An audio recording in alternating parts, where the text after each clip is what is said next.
పెరుగు అర లీటర్ తీసుకోవాలి. ఇది 30 లీటర్ల డ్రమ్ము. దీంట్లో పోసేసుకోవాలి. మన చిలకేం బలేదు, మామూలుగా పోసేసి ఒక 10 లీటర్ల నీళ్లు పోసేసుకొని శుద్ధంగా కలిపెట్టేస్తే సరిపోతుంది.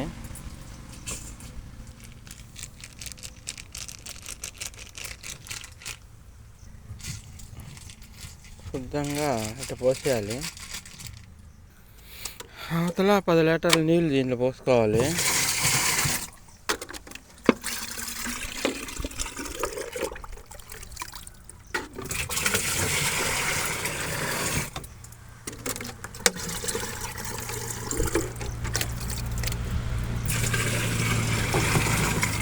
అప్పుడు ఒక 4 రోజులు అట్టే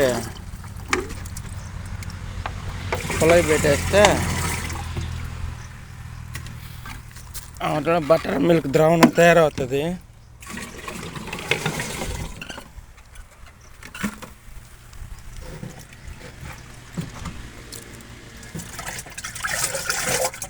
ఏదో చేపెట్టి తిప్పుకోవాలి, చిలకొచ్చినట్టు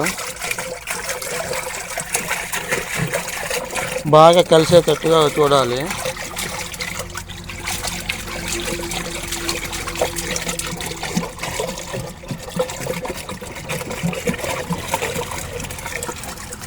అలా కలిపెట్టిన తర్వాత 4 రోజుల తర్వాత మజ్జిగ ద్రావణం తయారవుతుంది. అది మనం ఇంకా చెట్లకి స్ప్రే చేసుకుంటే మచ్చ గిచ్చ అంతా తగ్గిపోయి బాగుంటుంది. చెట్టు బాగా పుష్టిగా ఆరోగ్యంగా వస్తుంది.